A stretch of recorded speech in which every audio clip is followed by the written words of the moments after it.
And we should be live just about now. Good evening, everyone. Thanks for coming in. You're all very welcome. I hope you're enjoying the weather that we're having.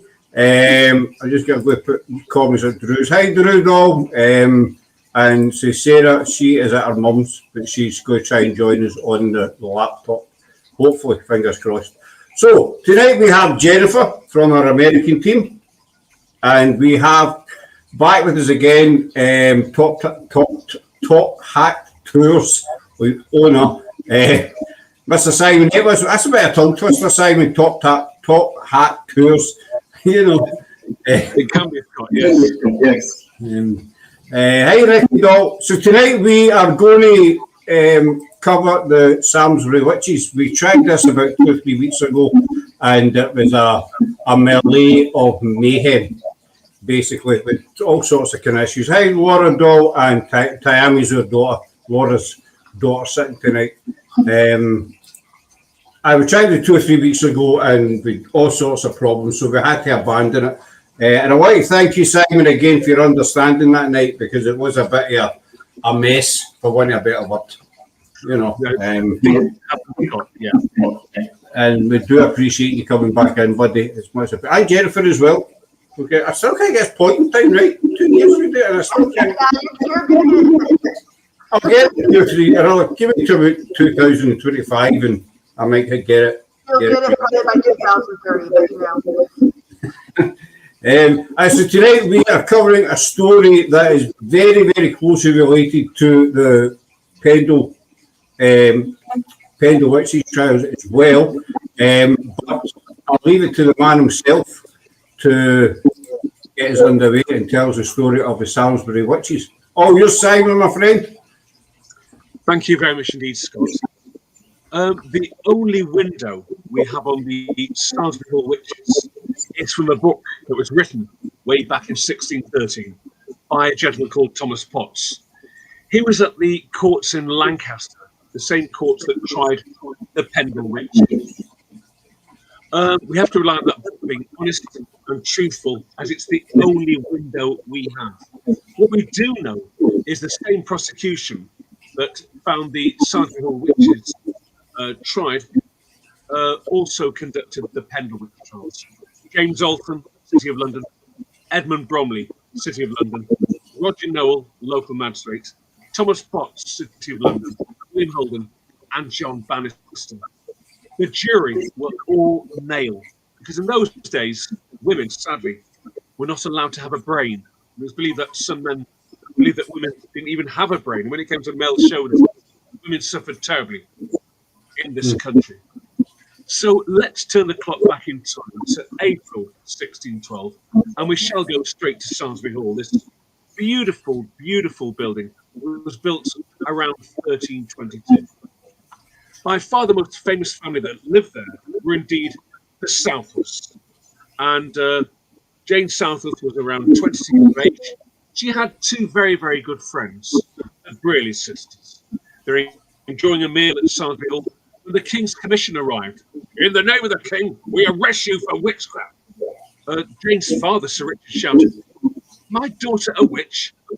Impossible." But she was shackled, taken downstairs, along with the 2 Brearley sisters, who were indeed twins, and they were sent straight to the city of Lancaster. They were kept in a totally different cell to the Pendle Witches. They never saw them. However, on the 20th of August, 1612, Jane heard this huge roar outside her cell window, and she climbed onto the shoulders of her 2 friends and looked out of the grille of her cell. And there, to her horror, she saw the Pendle Witches actually mounting what we call the pillory, the gallows. She heard this huge roar as someone kicked the stools out from underneath them. These poor people did not hang, they literally strangled to death. It was like a very, very short drop, if you will. In fact, no drop whatsoever. Jane had heard the sounds of footsteps that got louder and louder. A key is placed in her door. The cell door is opened, and there is Mr. Thomas Cavell, the head jailer of Lancaster City Castle. "Right, you 3, we just dealt with that lot. It's your turn next. Follow me." The 3 of them must have been absolutely terrified as they made their way up the twisting staircase and into the courts at Lancaster, in front of the same prosecution, the same jury that had just dispatched the Pendle Witches. Jane, of course, was only 20 years old, and she must have been terrified at the prospect of meeting a similar fate, the same fate that she witnessed from her cell window. As was the case with the Salisbury Hall Witches and the Pendle Witches, they used child witnesses. Genetic device was used in the case of the Pendle Witches to testify against the whole family. And of course, it was believed at that period of time that children could not be manipulated. In the case of the Salisbury Hall Witches, they brought in another child witness, a little girl called Gracie Salberts. Now, Gracie was only 7 years old. She was the head gardener's daughter from Salisbury Hall. Roger Noel, the local magistrate, picked her up and put her on top of the table so the jury could see her. And then James Oldham, the senior judge, said, "Right, young lady, read out your testimony against these 3 witches." "I will, sir. I was walking along the banks of the River Ribble. It was a beautiful hot summer's day. I saw Jane Southworth and the 2 Breeder sisters swimming in the river.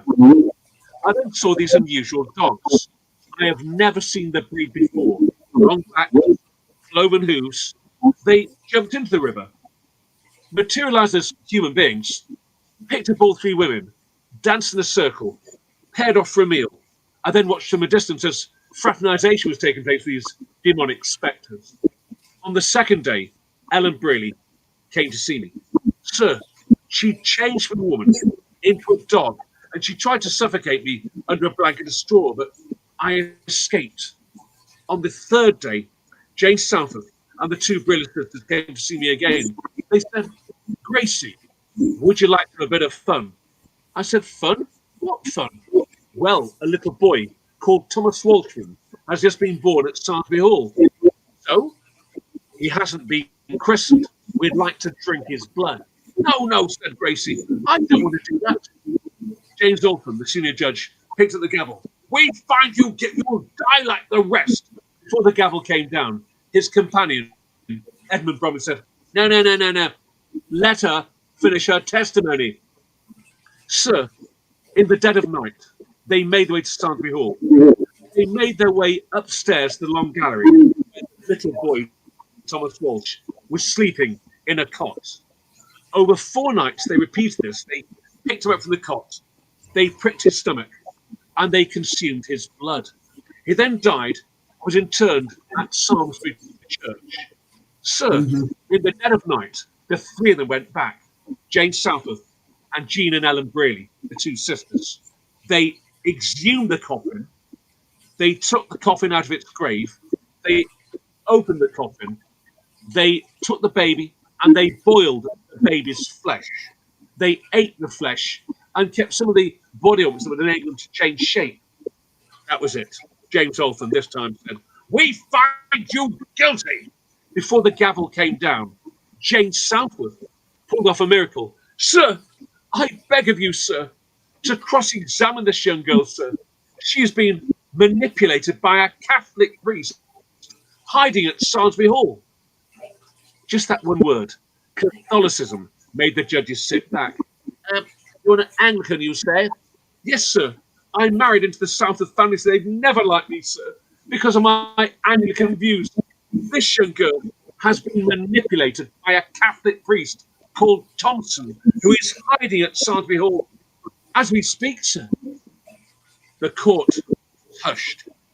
James Oldham, Edmund Bromley, Thomas Potts, Roger Noel, William Holden, and John Bannister, the prosecution, took young Gracie next door. Jane and the 2 girls waited. Would they live? Would they be hung? After what seemed an eternity, the court was reassembled. Senior Judge Oldham stood up and said, "In the light of new evidence, we find you, Jane Southworth, you, Jean and Ellen Brearley, innocent of the crimes against you. You're free to go." The 3 of them hugged each other. They jumped for joy as they left Lancaster Castle, looked up at the pillory at Lancaster And there she could see the Pendle Witches hanging and blowing in the wind. At the end of the pillory, she noted 3 empty nooses, and she realised she had not only saved her life, but the lives of her 2 best friends, Jean and Ellen Freely. They went back to Salisbury Hall and probably had the party of all parties. But the story doesn't really end there. For many centuries, and even nowadays, historians will argue between the Pendle Witches and the Salisbury Hall Witches. We do know through Thomas Potts's book, The Wonderful Discovery of Witches, printed in 1613, that they were tried by the same court and exactly the same jury on the same day. But 200 years later, 2 local doctors met in a public house in the village of Worley called the Worley Arms. Mr. Whitaker and Mr. Dawson sat round a blazing fire with a glass of punch on a bitterly cold winter's day. They discussed the Pendle Witch story, and they discussed the Salisbury Witch story. And that's when Whitaker said to Dawson, "I believe young Grace was telling the truth." "How?" said his companion. "Well, the way she's described those dogs in the River Ribble sound rather like Tib, Bull, and Dandy belong to Demdike, Chattocks, and Redfern. And remember, she would not have been in court that day. She described them perfectly. But let's also get permission from York Minster to exhume the Walshman Grave." They wrote to York, and the Reverend John Franks replied, and he came over to Salisbury, and they went to Salisbury Church. He got the grave records, and they paced up the cemetery, and they found an area where the Reverend John Franks was convinced that the baby was indeed buried. "There, gentlemen, start digging there." They started to dig. Just 2 feet beneath the surface, they came across a lozenge-shaped children's coffin, typical 1612 period, early 17th century, with bands of metal over it, shaped like a lozenge. Under Church of England supervision, the Reverend John Franks opened the coffin and found nothing inside it. It makes you wonder, was young Grace really telling the truth? We shall never, ever know. And there we have the Salisbury Witch story. Thank you, Simon. It is quite a story, but as you know, we covered Pendle quite extensively last year with your good self as well, and I don't think it's one that's actually heard, very well known. Well, to my knowledge, I might be wrong. Everybody knows, the numerous witch trials in the UK down through the decades, what have you. For some reason, the Pendle Witches seems to be the most prominent one. But as I said the last time before, we abandoned it, the Pendle, Salmesbury, and Salem witch trials are all very similar. The fact that one common denominator is a child witness. Yeah. I have a question. The Pendle Witches trial, the Pendle Witches and the Salisbury Witches, were there any witnesses that were adults? Because in Salem, there was at least 1 or 2 adults that were later added to the witness pile of the children. That's why I was asking. In the Pendle Witch trials, all the evidence really came from this little girl called Jeanette Price. She was the youngest of the family. She came from a place called Malkin Tower. She lived with her grandmother, Demdike. She was her mother, Elizabeth, her brother James, and sister Alison. Whilst they'd all been sent to Lancaster, it has been said, but never confirmed or denied, that she was sent to live with the local magistrate, Roger Noel. We do know that James Devise actually self-incriminated himself. And young Jeanette, of course, confirmed all these stories. That they believed that it was impossible to manipulate a child. A child could never, ever lie. But we do have to rely on Potts' book because it's the only window we have.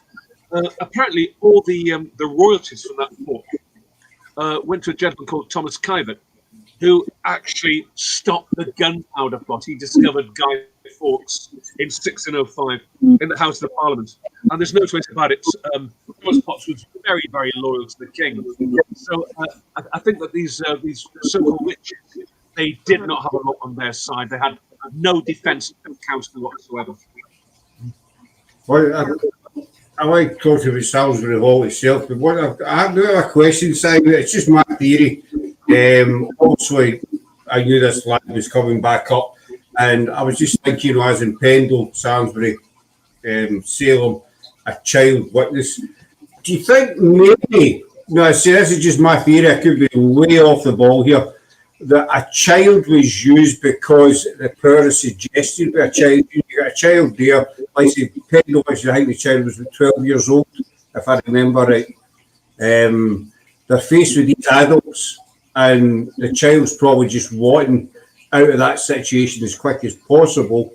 And these adults are saying, numerous things to them. And in the child's mind, they're maybe thinking, right, if I just go along with what they're saying, I'll be out of here quick. I'll be home safe, whatever. Do you think that's maybe why children were kind of used then? Yeah, I should imagine that in the case of Jeanette Device, I mean, living in a hovel, I understand that she had a different father to Jane, a different father to Alison, and life would have been very, very tough. And I should imagine going to the local magistrate's home and having 3 meals a day, a lovely warm bed. She'd have loved that luxury. She'd have really enjoyed it. But for all we know, we'll never know, of course, Scott. For all we know, young Jeanette could have been manipulated by the local magistrate. It's possible. It is possible. So, Jennifer, how similar is Salem to Pendle and Salisbury? There are some similarities, but the only difference is the girls that were first witnesses before the actual one of the mothers became a witness and another gentleman became a witness. Because anyway, that's after all that's been going on. But the original children ranged from ages 8 to about 14 years of age. They were all members of prominent households, title owners, people who had good standing in the community. So I don't know if Pendle or Salisbury, if any of these witnesses, so-called witnesses, in this case, if they had good standing, or is it because of their innocence there versus not really innocence in America? Well, it wasn't even America then. In the colonies, if it was more of a political versus innocence, and in Salem witch trials, I think it's more of a political and it's more of an understanding that they, because of the positions that they are in their family, their mothers and their fathers, especially considering that one of them was a pastor in a church. So I think that had a lot to do with Salem. And not to mention they also had slaves, and so there's so much more that came into place in Salem versus Pendle, definitely versus Salisbury. But the similarities are they still use children as their witnesses. Drew says they get bribed with a better life, something to what you were saying, Simon. Obviously, with Jeanette, Dendite, living in Malcolm Tower, a hovel, and then suddenly this big grand mansion, 3 meals a day, I want some more of this kind of thing. So she would say basically whatever was needed. Remember, kids in the community looked up to these pillars. Of people in the community, and to these kids, they would be like gods. What do you think of that? I have a question. I know that during the Salem witch trials, they had women, midwives, who came in to examine the woman to see if they had witches' marks. Did they do any of this in the Pendle or Salisbury trials? Simon, was there any examinations of the Pendle witches? Yes, according to Potts's book, young Jeanette mentioned that Demdike and Chattocks had suckling marks on their bodies, unusual bruises under their arms, etc.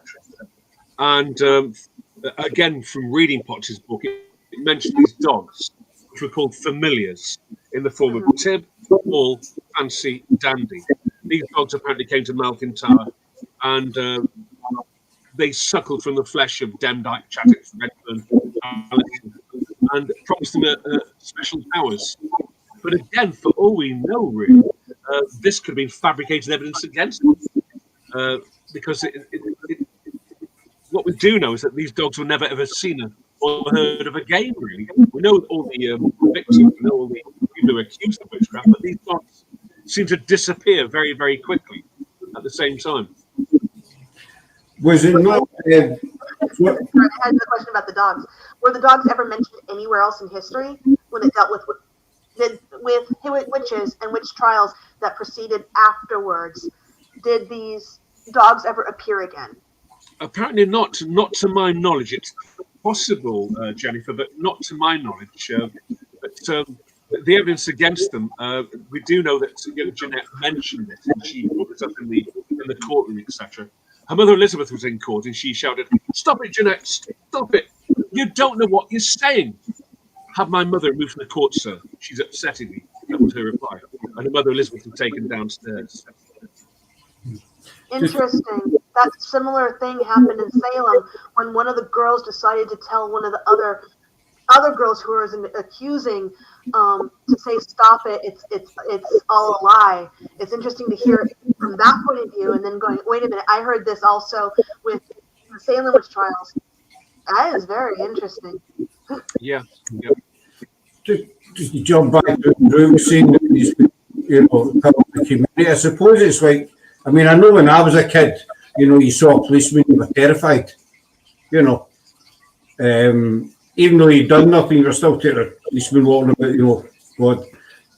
So I suppose in a way, excuse me, they would have, be scared of them and looked up to them, like gods. But the thing I think the sad thing, is it comes down to preparation for a lot of people, with the witch trials, where you get the witch prickers, Matthew Hopkins, stuff like that. They made a living out of it. So the more, innocent men and women that they accused, the more money they would make. Yeah, terrible. And that I find that the kind of sad bit, and and like I say, Roger knows, and I think it was more personal for him. But again, just my opinion, Simon, you know better than myself, obviously. I think it was more personal for him, especially with the Pendle Witches, where Alice Nutter was concerned. Yeah, I agree completely.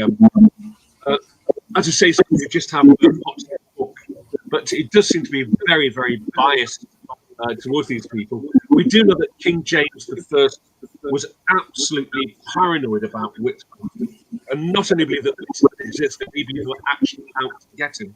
And on becoming King of England, he wrote a book called the Demonology Book, which combines this very, very day. And it does explain his paranoia towards witches, etc. The impression I get, again, I could be wrong, is that Roger Nowell wanted to curry favour with the King of England. And these poor people living in the Forest of Pendle away from society were probably easy targets to show us their arrest. I mean, that's my opinion, Scott. I could be completely wrong.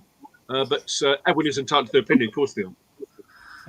I sounds perfectly fine to me. I totally agree. As I say, we did cover Pendle last year. We've done Forgotten Pendle as well. Yourself and Cam Perkins and what have you. And that's what we found that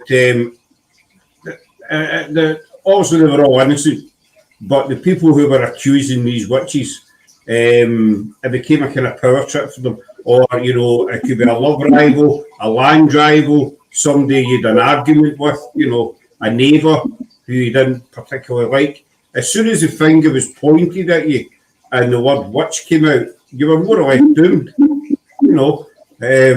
And I think Roger knows, as you say, Simon, he did want to elevate himself in the eyes of the king. So the more people he could hang, then it was all the better for him.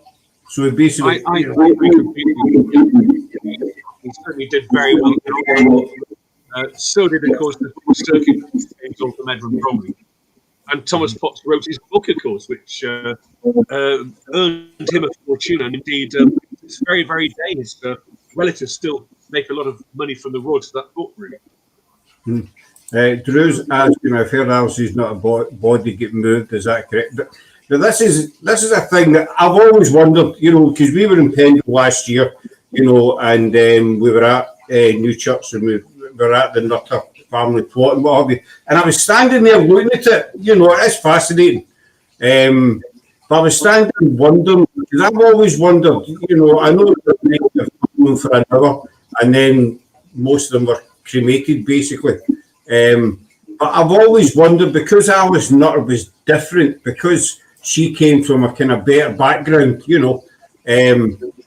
was there money exchanged for her body to be taken, away and buried, given a decent burial, basically? I've always wondered that, Yeah, it's a very good question, Scott. I do know that a convicted witch would never be allowed to be buried in consecrated ground.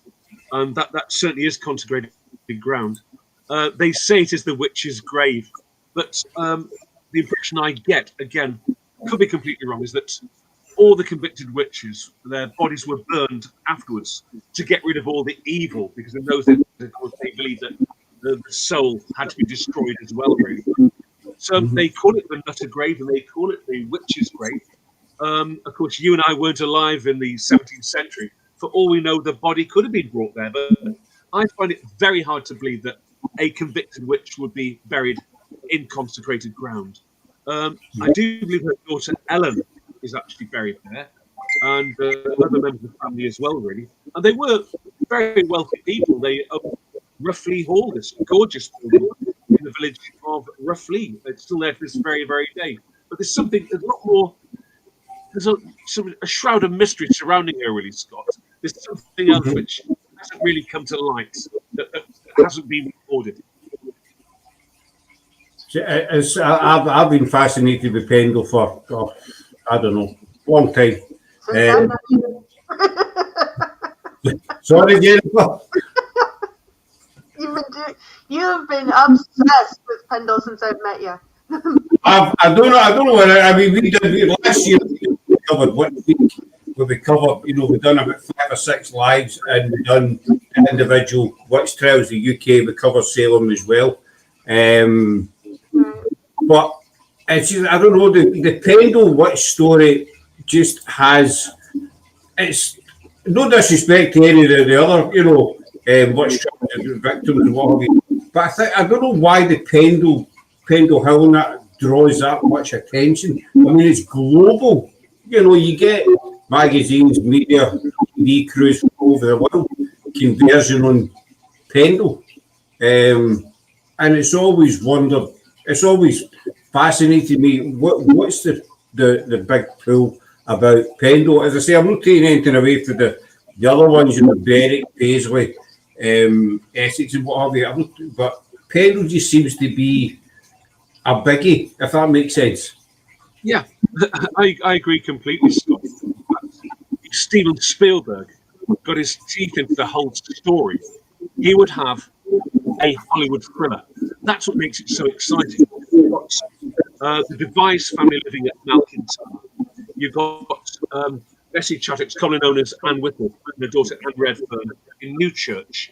There's real hatred between these two women, commonly known as Demdike and Chattox. They were the nicknames they gave them. So these two actually hate each other. You've then got a magistrate who wants to very favour the King of England. You've then got a King of England who's paranoid about it. And it's almost like a firework, the blue touch paper, is about to be lit. But it's one of the most well-recorded witch trials in British history, thanks to Proctor's book. But was the evidence against them fabricated? We shall never, ever really know. What I can tell you, Scott, is every Halloween, Pendle Hill looks more like Wembley Stadium, because thousands of people from all over the country, all over the world, will converge on Pendle Hill. I hope they'll find a Pendle witch.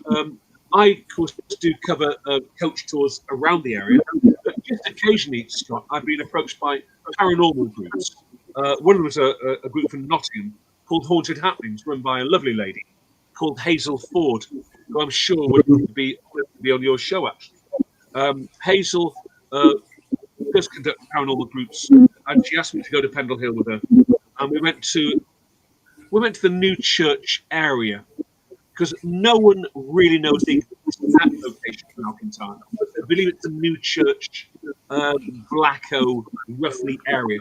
We went there, and they brought with them Ouija boards, and I told the story the way I tell it, and then they bring their mediums in, and all of a sudden, this human tooth bounced off the Ouija board, and I honestly thought it must have been a guest or something, but it was actually a milk tooth, a child's tooth. And I got my torch and went under the table, picked it up, and it was still wet. It was still actually wet. And then this beautiful aroma came from nowhere. It was like walking into a flower shop, if you will. And that has happened on a few occasions on Pendle Hill. I've heard many people describe the hill as being seductive, hypnotic, and very, very atmospheric. And it really is. Some people feel that the spirits of these poor people are crying out for justice. You see, after we done Pendle last year, I don't know if you'll be back to that, but the amount of messages we got was unbelievable. People asking us questions and, our opinion. We still get them to this day. There's a gentleman, Michael Roberts, he's with the Pendle Witch. I talk to him quite regular. He's a really, really, really nice guy. And also very, very knowledgeable. He keeps asking me about the what we think the Malcolm Tower was. Now, Sarah and I worked on this last year. I think we asked Jennifer's opinion as well. Several times. We're obsessed with Pendle, but I know some people think Pendle, Malcolm Tower was over by Sadler's Farm area. There's all different theories, Simon. Our theory is it was somewhere near Cole. Yeah. Because the story goes that John Law, they carried him to the nearest inn, which was the village of Colne. Yes, that's right. So that's right. My theory was, if they carried them to the nearest village, which was Colne, to the nearest inn, then had to be in that area, so he had to collapse in that I agree. I agree completely, Scott. You're quite right. I'm sure. And with a child, that age, you start to think, well, would a child wander that far from home? She would probably stay local to her home, so that would maybe put Malcolm Tower in that kind of area, if that makes sense. It really does make sense. You portrayed that really well, because John Lord, the Halifax peddler, was carried to a local inn, probably the nearest inn in the area. And yes, I agree. I think Malcolm Tower could have been very near Colne. Many historians have argued. They say Blacko, they say Barley, roughly. But I agree. I think it would be within sight of the town of Colne. This is a real incredible. And I'll be honest, I didn't realise how vast the area is. We stayed at Brocklehead Farm campsite there. Oh, yes. I'm familiar with the reason. That's where we were staying. We were down there for about 4 days or something. And we went to visit all the kind of local sites. And it was 20, 30 miles between places. It was massive, but it was so surreal to actually be there. And, especially in New Church, and just stand there and think, this is where something happened here in Lancaster Castle, and which is now the execution site, which is now a playground, Gallows Hill, I think it's called. Am I right? Williams Park, it is indeed just outside the city itself, really. But it would have been in sight in those days. You would have seen it from the castle itself. A short walk from the town and up the hill there, really. It was amazing. And I say, Pendle's just got that big a draw. Jennifer, sees the Salem witch trials. Does it have that big a draw in the US as Pendle does in the UK? It has a huge draw. Actually, a lot of people do talk about the other witch trials of the world. Not so. They talk about Salem. They talk about the very first witch trials of the world, which was not in Scotland. But they do talk about all of the other witch trials that have happened over the years. Salem wasn't the first huge witch trial in America. The colonies, but it was definitely the biggest and lasted the longest. It went over a year of accusations and hangings and stuff. And it was not that long ago that the very last victim was, what's the word I'm looking for? The judge says you're free. You're excused, not excused. Dang it. The words in my head, I can't think. They've been forgiven. Their trespasses against them. What? Admonished. That's a good word. That'll work. So it hasn't been. It hasn't been that long ago when the last one was finally relieved of not being called a witch anymore. A lot of them were pardoned. There you go, pardoned. Holy crap. But anyway, it took a long time for all that to be pardoned, and it's a huge deal because we have from one of the people from the Salem days.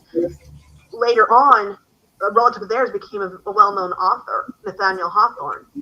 So there's still members that are still alive today that can trace their families back to Salem. Curious, are there people that are alive today that can trace back to the Pendle or Salisbury Witches?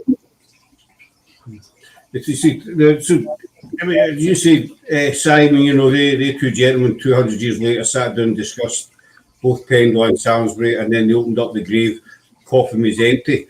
So, also with Pendle, there was 12 accused. One, she died in custody. Yeah. There was one released, and then 10 were executed. Do you think maybe that day that the authorities executed 10 innocent people and let 3 guilty people walk? Well, again, it's hard to say, really, Scott. I think the evidence against them really came from young Jeanette, didn't it, really? And, of course, the courts believed every word she said. But Salisbury Hall witches were pardoned. So was Alice Gray, John Ramsden, and indeed Sigroves. They found themselves rather lucky that day, along with Margaret Pearson from Padiham. She was sentenced to 1 year in jail and 2 days in the pillory in Clitheroe and Padiham. But they were very, very fortunate. But it's a very, very sad story in many ways. Very sad story. How many of them were actually tortured? Using things like thumb screws or retching. I'm sure that happened a lot. That's a very good question, Jennifer. According to Potts's book, they weren't tortured. But let's be honest. If you're chained to the floor in total darkness, lying in your own waste, it's a form of torture, isn't it, really? If you're starved to death, if you're starving, we do know that when Anne Whittle was brought up from the courts there, she was basically a skeleton in rags. She was shivering with fear, and the aroma in court would not have been very pleasant. You know that when James Devise was brought into court, he had to be actually brought in by 2 warders and actually held up because he was lapsing in and out of consciousness. And the jury thought, has this lad been tortured?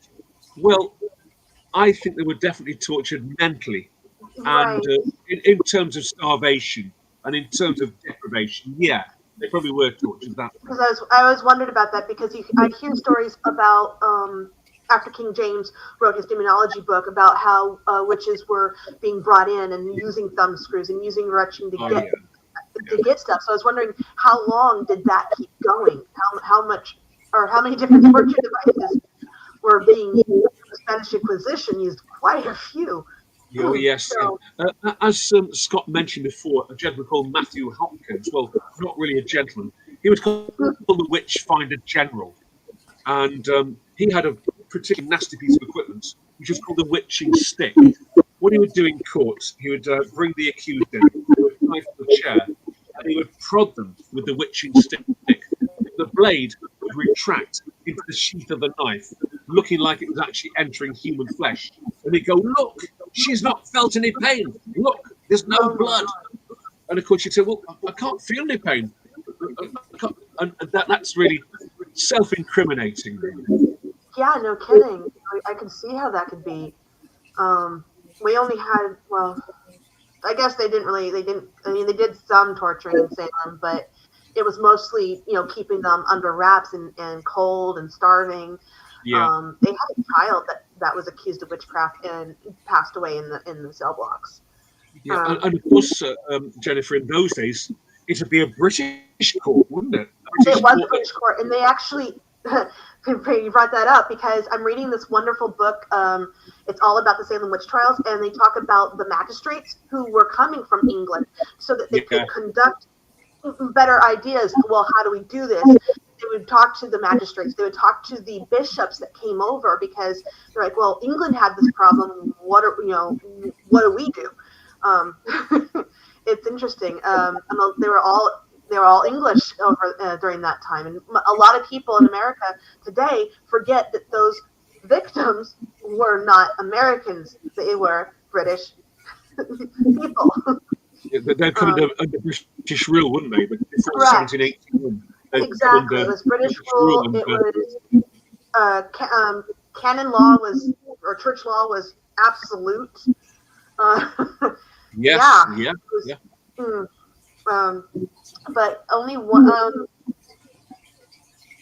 With the people that died there over in England, did any of them died any other way by hanging, or did they actually kill them in different or any other ways? In the early days, you'd be burnt at the stake, a horrible, horrible death, and a very, very painful death. We do know the Penwitches were actually hung, but when I say hung, strangled to death. Strangled. No drop, really. Just slow strangulation, which would have been a very stressful and very, very painful death. That's what they did in Salem. It was hung until die. Mm-hmm. Yeah. That was what was written. They actually have the written down courts, the transcripts that say the judgment was to hang till dead. Yeah. At Scotland, it was mostly they were mostly in Scotland. But just get back to the talks about my understanding. Now, get this right. My understanding was that Act, I think it was 1573, English version. They banned torture, whereas the Witchcraft Act in Scotland allowed torture. Because I know up here some of the things they used to do was pretty horrendous during the trials up here. One thing would be they would roll them in a barrel. Basically, what they did was they get a barrel, a normal big barrel, and they would put hammer spikes into it, and they would place the accused in it. They would take them up to the top of the Royal Mile, just at Edinburgh Castle, and they would roll them right down to the cross, right to the bottom of the mile. If they survived that, they were taken out and they were taken back up, and the same thing was, they were rolled back down the hill again. That was just one of the many things they used to do. So it was, as you say, it was quite barbaric, and some of the things they used to do to these. And I mean, basically, kind of shake these people would think up these kind of, tortures, ways to deal with these innocent women. And as Drew says, the recently the Scottish witches have all now been pardoned from the government. Do you think that would be lovely to have pardon? That would be very nice as a memory to what could happen if this were to happen again. I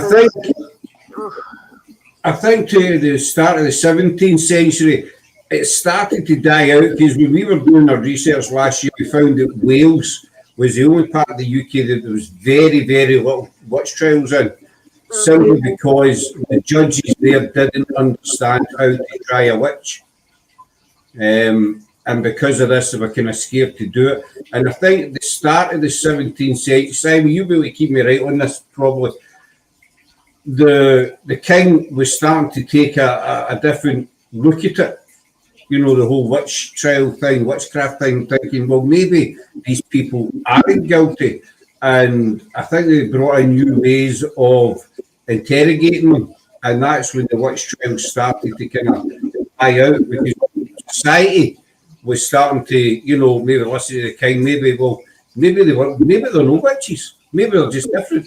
You know, That's what happened in Salem, or at least in Salem town, I should say, and Danvers, because it wasn't really the town of Salem. That's what exists today. It was Salem town and Danvers and other corporated towns that became Salem over time. But you're right. They definitely on that. It's crazy. The whole notion of how long it went for, and that it was across not just two continents. There was other witch trials in Asia. There were witch trials in India, Asia. So you have India and China, and they actually had their own versions of witch trials. So you had witch trials in Israel, of all places. But all during the same time. So what on earth was going on in our atmosphere? All of a sudden, the whole world went nuts. I do know that way back in 2012, in the town of Burnley, near Pendle, there's a brewery called Morehouses.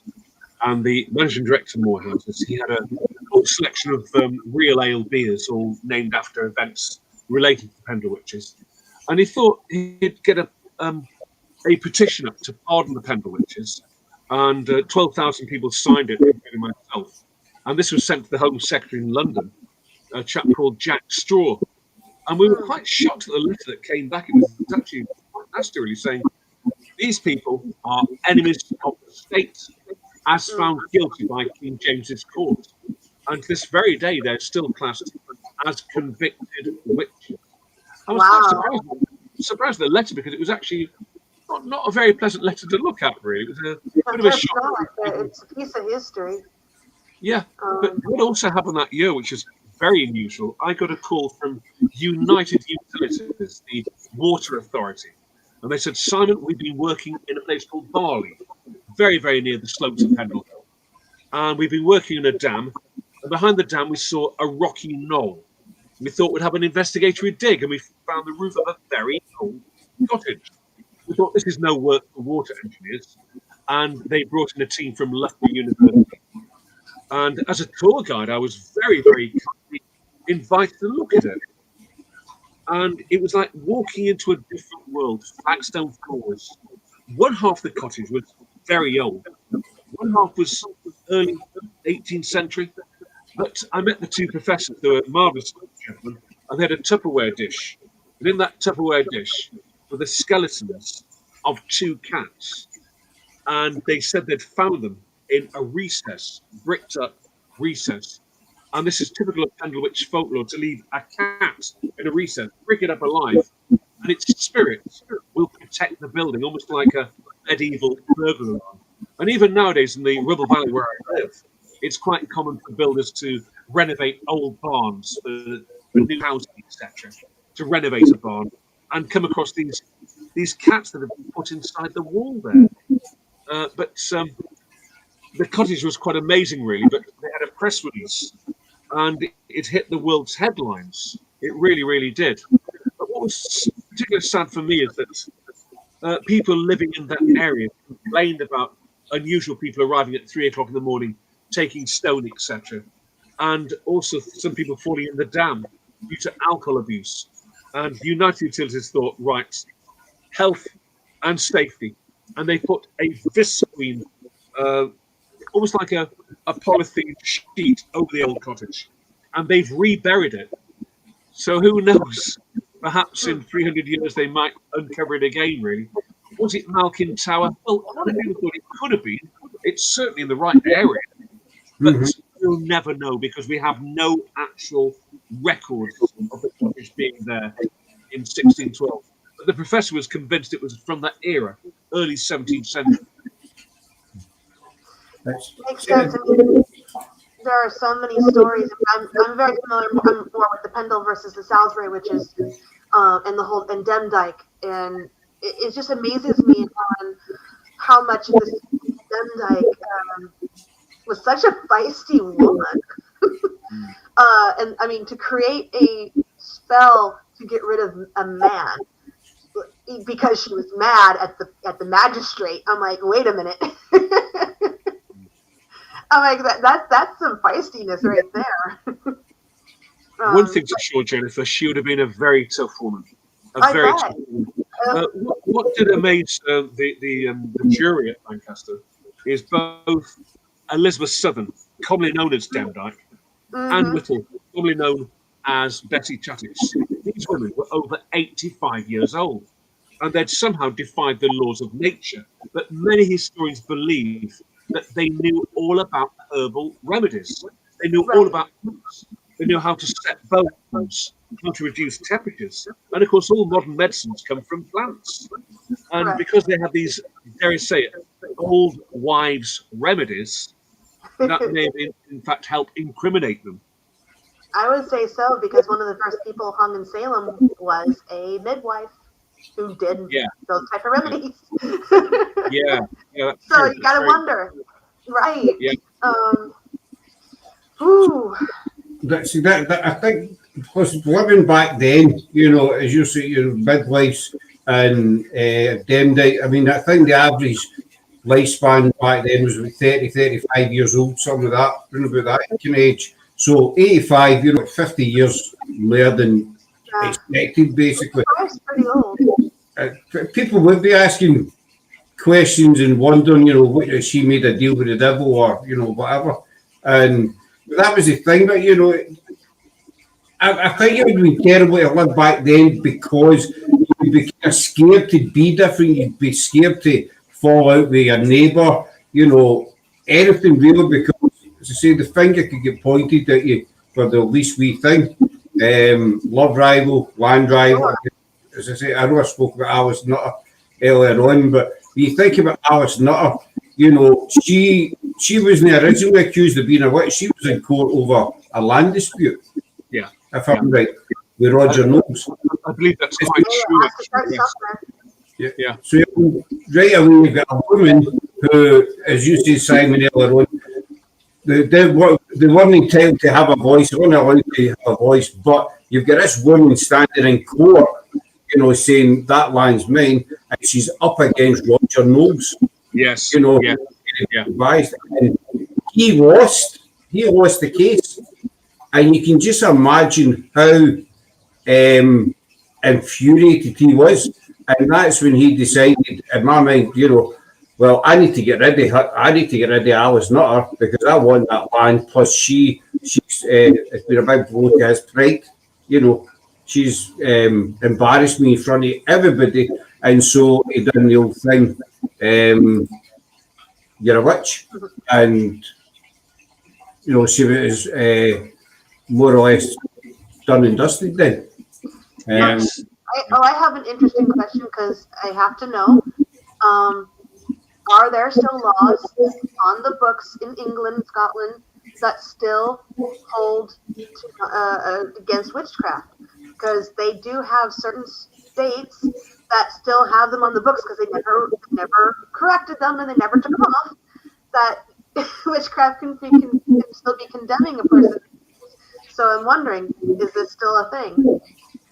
Certainly in World War II, the Witchcraft Act was brought in by Winston Churchill, of all people, over a woman. I'm ashamed to say I've forgotten her name, actually, but she predicted a huge battleship would explode.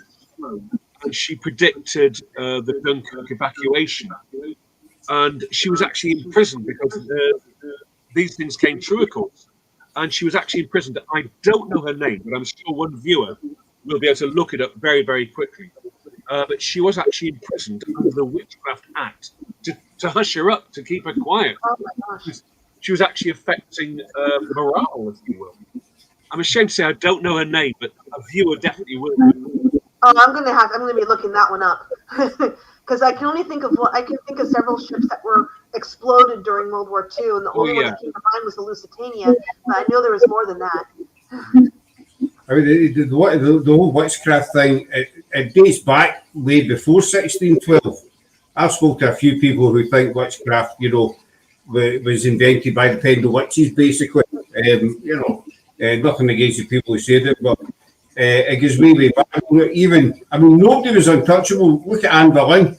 She was accused of being a witch by Henry VIII, by her own husband. Well, he had to go there in order to get what he wanted. We all know that. The wanted rid of Anne. But even Anne Boleyn was accused of being a witch. Correct. So it puts it in perspective that nobody was untouchable for the witchcraft. Accusation. It could be any, and as I say, it was King James.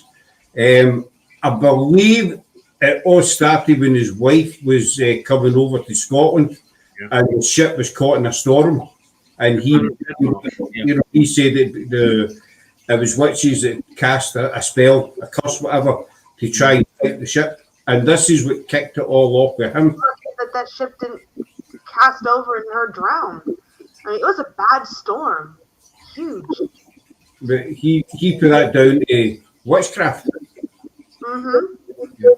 And I could be wrong, Scott, but I think also the king was a Protestant and hated the Catholics with a vengeance. And certainly the Pendle region, there were a lot of very, very wealthy Catholic families. So perhaps Roger Noel, the local magistrate, was told to watch out for illegal Catholic gatherings. And in all this paranoia, came across these peasants that lived deep in the forest away from society. That may have indeed highlighted the situation.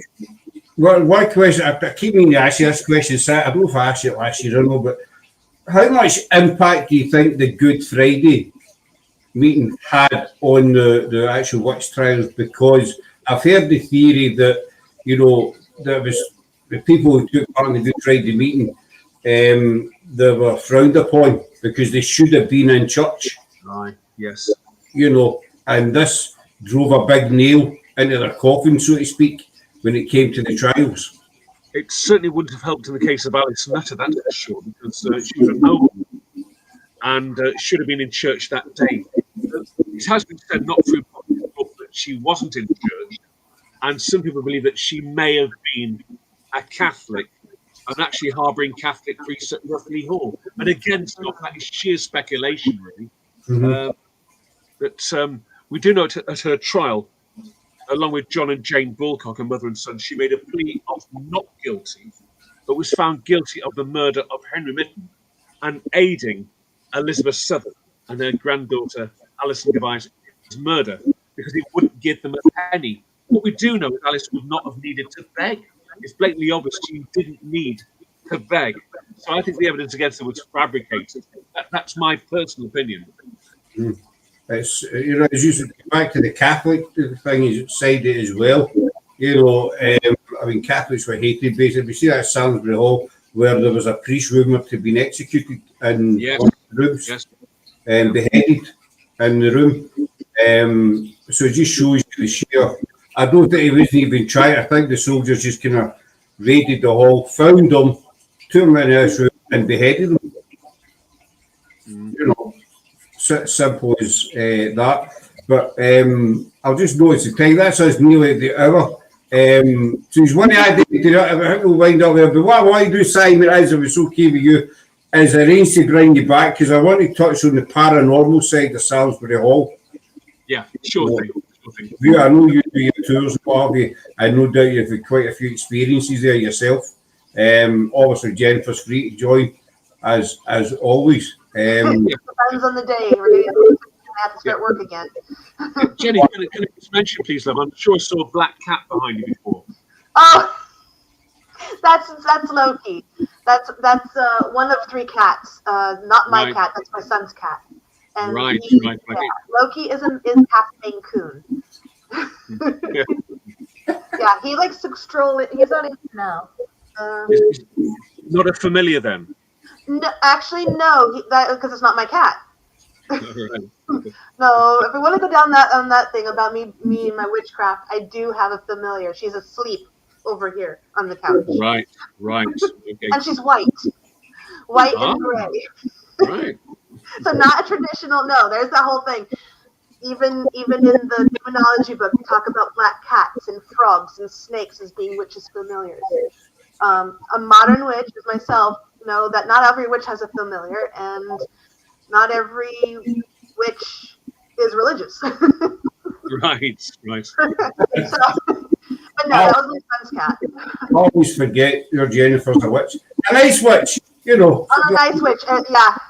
Yeah. Yeah. I hate it. Yes, I do practice witchcraft. I've been practicing for over 30 years. I'm more of a nature witch, I should say, and I'm a huge fan of history on witches and why people got accused and how come these people, of all people, got accused. And then, of course, the real witches probably are laughing their asses off going, ha!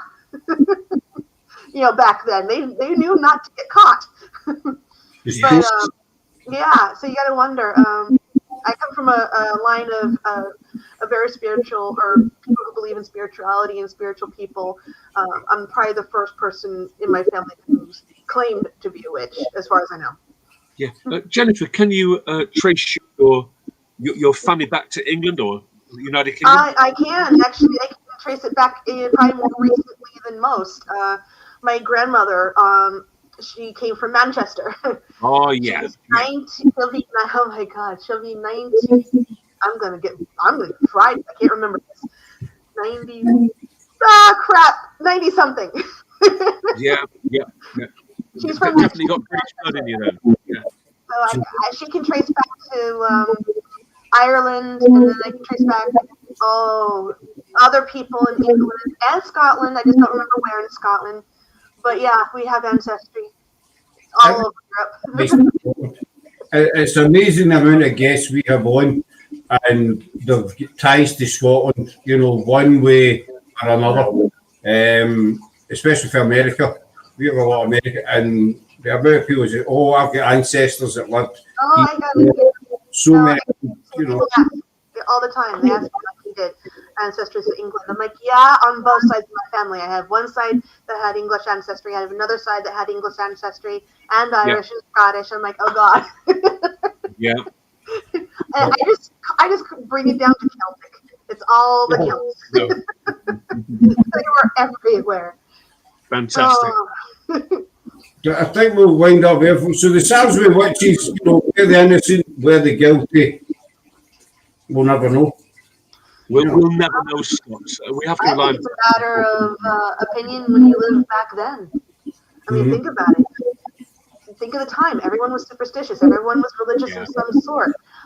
Women didn't have much of a say. Yeah. I don't know idea. So Simon, Top Hat Tours. What's next on your books for Top Hat Tours? That's quite correct. Yeah, I conduct a lot of guided walks, a lot of talks, and also I do a lot of ghost walks as well, which is quite interesting. Oh, I would love to hear more of those too. A lot of good ghostly stories, Jenny. I love it. Yeah, that'd be great. Bring them. Especially if there's history involved with them. Yep. Oh yeah, I do throw a lot of history in there, really. Yeah, because Scott knows that's probably why I love being part of paranormal and history, because I love having the history, but I like to see if the paranormal fits the history. So Yeah. Just very quickly, Scott. Way back in 1754, a man called he was known a most amazing chap from Leicestershire. He made his way up the slopes of Pendle Hill. He was called George Fox, and had a vision of a brand new religion called the Quaker movement, and that's where it all started on Pendle Hill. And I remember many years ago going to your marvelous country, to Philadelphia, and going on a guided tour of the city. And the tour guide said, on the left we got Pendle Hill, and there's this gorgeous white building, Pendle Hill Quaker movement. So the hill is internationally famous, really. That's it. It is. It's one. It's a place that attracts worldwide it's attention. unfortunate that it's that popular. I'd kind of hoped they'd be not so popular, but It's beautiful. I mean, we were there last year.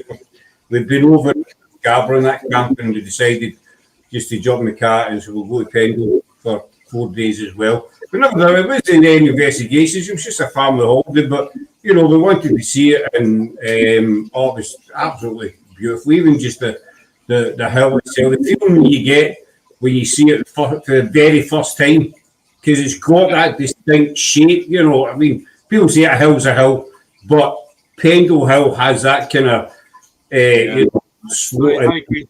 I agree. Very distinct. You know, it's Pendle Hill.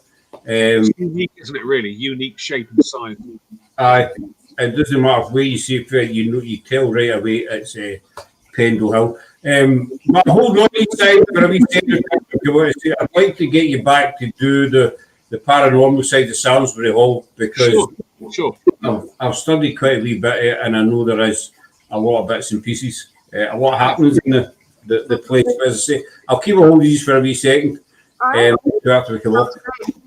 So what's happening your end, Jennifer? So what? I'm sorry. I was reading the chat. What's next on the books for you? I was reading the last one. The witches I know in the U.S. say it's outside Salem. That's witchy, not the actual town. And I was laughing because I really agree that in this case, it would be outside the town, not necessarily inside Salem. Salem is a tourist trap right now. So that's us for tonight, folks. A huge thanks again to Simon for coming back in. To say the last time we tried this, and I went legs up. But tonight's been all right. I think it's worked out quite well. It did good. Yeah. I can't wait to hear this paranormal stuff about Salisbury. So. One last question for you, Simon, for Facebook. Simon, what do you think of Townley Hall? I've done many tours at Townley Hall. That is one very, very spooky building. It's every single room has a different story behind it. If you do go to YouTube, you'll find a lot of my work on YouTube under Simon Entwistle, Tales from the Grave, and you'll see a whole feature on Townley Hall, Burnley. I cover all the stories there. But by far the most famous one is the Jacobite Rebellion, 1745, where Francis Townley is actually involved with the Jacobites, an English regiment that fought with Monitor Charlie's Jacobite regiment. Great story. That's how I know that name too, because you did. I think we spoke to you about it. We had John talk about the series you did, and that's where I know that name. That was for Vaughan Hunter. I don't know why her name's not showing up. Vaughan Hunter runs Matrix Paranormal. That's who that was. So that's us for today, folks. A million thanks to Simon for coming back in. A million thanks to Jennifer for her team on the other side of the pond. We're back tomorrow night with Karen Frey, who is the founder and owner of Festival Unexplained. She's also her advertising executive of Haunted Magazine and a holistic medium. We had Karen on a few weeks ago, so she's coming back in for catch up tomorrow night. So thanks for coming in, and enjoy the rest of your evening, people, and hopefully we'll see you tomorrow night. So take care for now. Bye.